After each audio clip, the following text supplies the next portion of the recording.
আমার মেয়ে ঋতুজা দাশগুপ্ত। তো ১ মাস ঠিক আগে আমার মেয়ের সেপটিক শক হওয়াতে আমার মেয়ের হাতে কালো কালো হয়ে যায়। ডাক্তাররা বলে নেক্রোসিস হয়ে যাচ্ছে বা কিছু ব্লাড ক্লট হয়ে যাচ্ছে। তো বলেছিলেন যে এটা অটোমেটিক কিছুটা হিলিং হবে বা কিছুটা অটো অ্যাম্পুটেশন হতে পারে, কোথা থেকে চামড়া খসে পড়তে পারে, হোয়াট এভার। তো ওয়েট অ্যান্ড সি অ্যাকচুয়ালি। তো আমরা তার বসে থাকতে পারিনি, নেট ফেট সার্চ করছিলাম। করার পরে আমি দেখলাম যেটা গুগলসে এইচবিওটি একটা ভালো অপশন রয়েছে, যেখানে অক্সিজেন থেরাপির মাধ্যমে এই সমস্ত অনেক কিছু হিলিং করা সম্ভব। তো সেই জন্য আমি নেটে সার্চ করে দেখলাম যে কলকাতায় একটা ভালো সংস্থা রয়েছে, যেটা হরিশ মুখার্জি রোডের সামনে বায়ুপ্রাণাম যেটার নাম। সাথে আমি ফোনে কথা বললাম। তো ম্যাডাম যেটা বললেন যে আপনি চলে আসুন, এটাও একটা গুড রেজাল্ট পাওয়া যেতে পারে, দেখা যাক।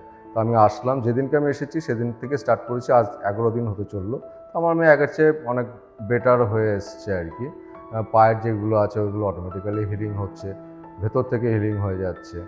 অক্সিজেন থেরাপিটা দিয়ে সিগনিফিকেন্টলি খুব ইমপ্রুভমেন্ট আসছে আর কি।